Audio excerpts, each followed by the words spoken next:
After the light passes through the photomask, the UV light goes to more lenses in order to shrink down the pattern by a factor of 4 and print a single layer of the design onto the photoresist. The wafer carrier steps from position to position, printing the photomask image at each stop until all 230 chips are patterned.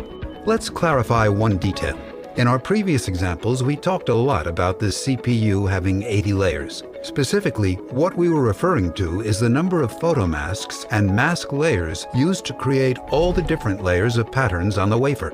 Therefore, one complete CPU chip uses 80 different photomasks, each costing $300,000. With only one mask layer being patterned at a time, this CPU chip will undergo 80 separate visits to the lithography tool. We could spend another hour talking about photolithography, but let's move on to the next category of tools.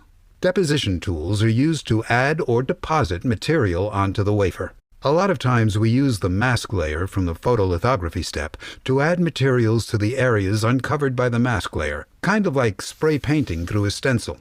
Due to the wide range of elements and compounds used to create the layers, deposition tools have a wide range of variations with complicated names and acronyms for each variant. But essentially, there are 3 key groups of materials that are added or deposited onto the wafer.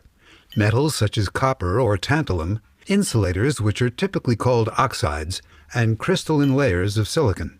Each group of different materials uses different physics and chemistry principles to deposit the material on the wafer, and therefore has a different technical name for the tool that deposits the material.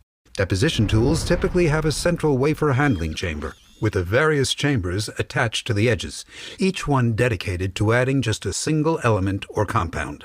The next category of machines do the opposite, which is to remove material. There are 2 key methods. The first is etching. Etchers use either corrosive chemicals or high-energy plasmas to react with and remove materials from the surface of the wafer.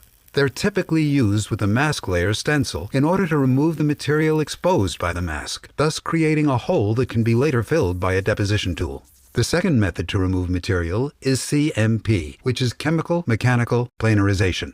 CMP applies slurry and uses abrasive pads to grind and polish away the top surface of the wafer, making it perfectly flat.